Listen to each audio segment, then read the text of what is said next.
1 billion naira. Governorship seats, 200 million naira. Senate and House of Representative seats, 40 million and 20 million naira respectively. There are also state assembly elections, which is capped at 10 million naira, chairmanship election into an area council, 10 million naira, and councillorship into an area council, 1 million naira. As there is a lot of money involved in electioneering, there has to be a process to curb any form of illegalities, as stated in Section 93 of the Electoral Act. But how can the activities of campaign funders be monitored? How can the financial watchers ensure the money donated for electoral causes are not for laundry purposes?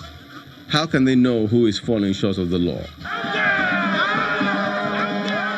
Laws are made to be obeyed, but sometimes the rules are circumvented to suit particular purposes. So it appears there's a lot of work for those intending to contain a system already badly riddled with corruption. Oralu Ashonibare, Channels Television News.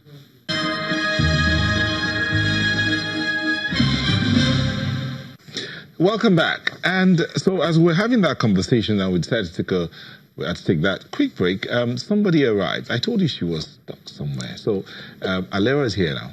She will just tell us briefly how it was sitting in the midst of all of that. Oh, don't ask me how I got here. I did a bit of exercise, but Alera. Well, good morning, and it's good to be with you. I couldn't do what he did, so I just sat in the traffic because I was in a car that was tagged Channels TV, and there was no way we could drive one way or do any of those crazy things. I drove one way. I did not drive one way. Well, you went on an Okada. Yeah. And there's no way I'm going to climb on an Okada, even if you paid me $1 million. So I sat in the traffic, and we went through all kinds of nooks and crannies to be able to get here. And it still took us 2 hours. You won't believe that even the fact that I had to take a bike, we had to take the nooks and crannies, because it was so bad. Even the bikes couldn't move. I had to beg the rider. I said, you know what? I'm with you. Just go through the back streets. Don't take one way. Go through the back streets, because I needed to get into the studio. And I knew that you'll be behind me. Needed to get into this. Imagine leaving the house at 6:30 a.m. And still not getting here. Still you're not here. Yeah. You're getting like... But anyhow, so... But I'm sure that road safety is aware of this, and I'm sure they're doing something about it. Oh, I saw them. They were all doing all sorts. And those who would always take advantage were taking advantage. Because of taking the back roads, they will block the road. You have to pay them a token for them to let you through. Oh, Nigeria. It's okay. Or should I say Lagos? No, Nigeria. Anyway, so we're back to the conversation. We had architect Etok tell us what it means. I mean, with all the promises they are making about job creation and employment, he talked about how housing could help to create more jobs. But let's bring in Mr. Sowunmi. And remember, we have Mr. Gusau in Abuja. Mr. Sowunmi, what do you think of the promises you've heard so far? Well, maybe I should start from where Mr. Ezekiel stopped, architect Ezekiel. Mr. Okay. What you see is that they are all full of promises.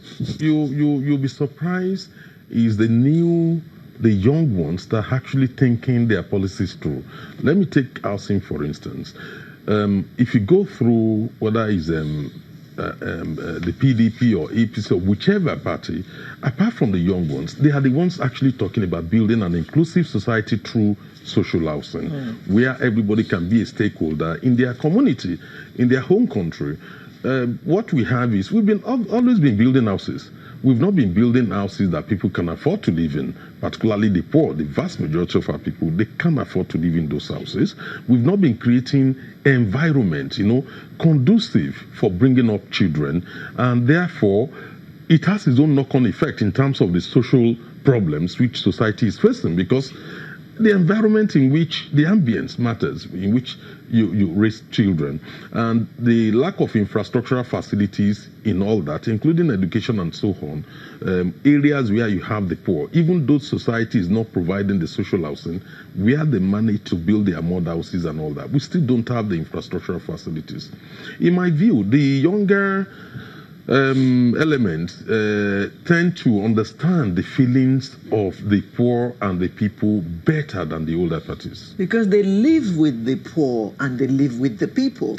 Probably. The others are high up there, they don't know what's going on at the grassroots. Absolutely. They're That's too an far explanation removed. for it.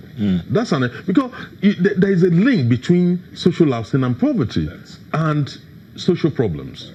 So, but surprisingly, I've been following many of those, particularly the new entrants, people from 50s downwards.